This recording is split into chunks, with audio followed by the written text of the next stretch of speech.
It is a famine. The Gaza famine. It is a famine that we could have prevented if we had been allowed.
Yet food stacks up at borders because of systematic obstruction by Israel.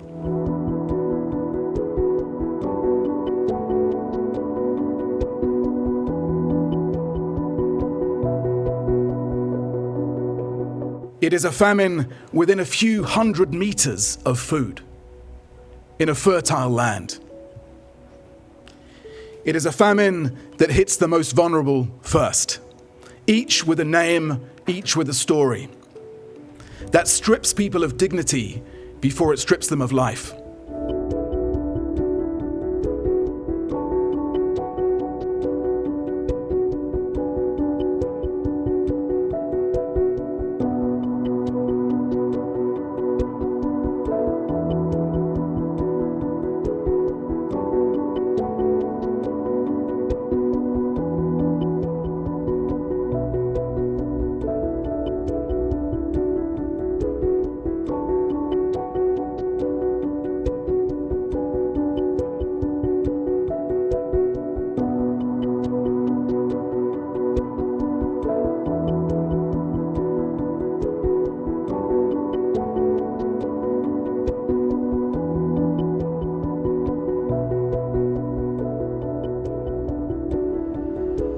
It is a famine that we repeatedly warned of, but that the international media has not been allowed in to cover, to bear witness.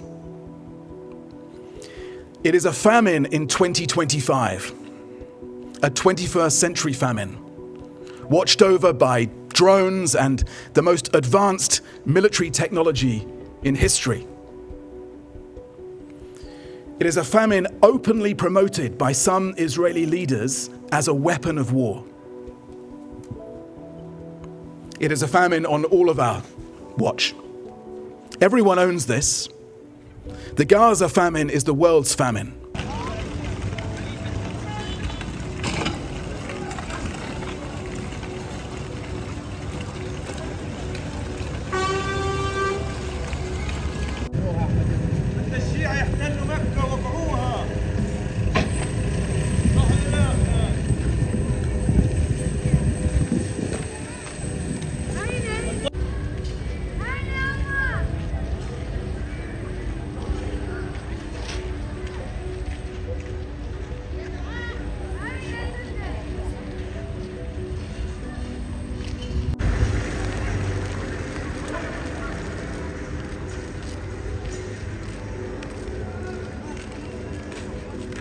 صوحنا نروح مع الشهداء الله يحرق قلبنا.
In particolare l'obbligo di tutelare i civili e i divieti di punizione collettiva di uso indiscriminato della forza e di spostamento forzato della popolazione.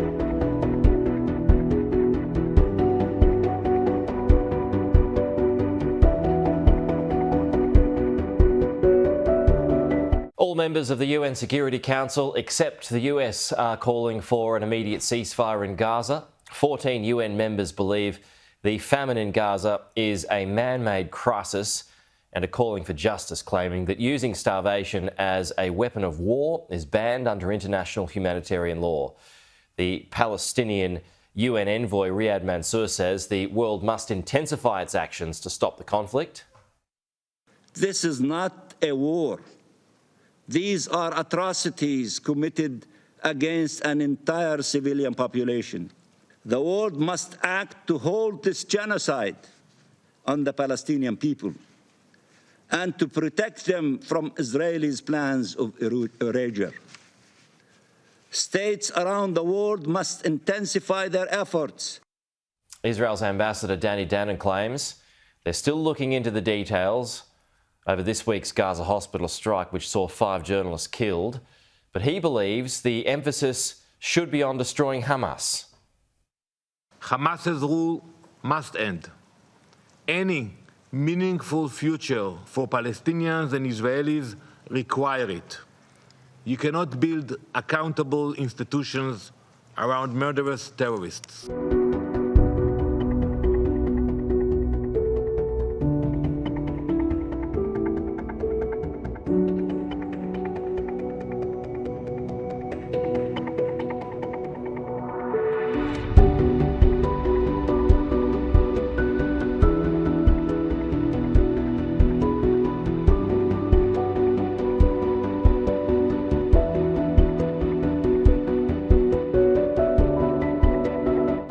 Let's stay in the Middle East because Israel's military says its initial inquiry into a strike on a Gaza hospital found troops identified a surveillance camera from Hamas in the vicinity of the building, although the IDF is yet to provide any evidence to back up that claim. Protests have taken place in Israel calling for the return of hostages in what's being dubbed a national day of struggle. A mournful tune on an emotional day. Across Israel, there were protests, a call for the government to do everything it can to bring home the hostages. A plea for these voices to be heard, a day when many went on strike as a show of defiance. Nadav's father Tal was taken hostage on October the 7th, a beloved dad and grandfather. He's now dead, but his body has never been returned. Nadav is sure that diplomacy, not war, will deliver his father back to him. My dad is still being held captive, although he's not alive. My life is stuck, so in order to continue living and start the healing process, we need them home and we need the war to be over. We meet Saviona. She tells me her banner is a sign of desperation. She says she trusts America more than she trusts her own government. A very long war brings only death and despair to both people. How would you sum up Benjamin Netanyahu? I would like him to see him in jail. This is what I think of him. I think this is where he belongs. There is little love here for Israel's Prime Minister, seen by his detractors as belligerent and inflexible. As evening fell, so the noise increased as the march arrived in Hostages Square.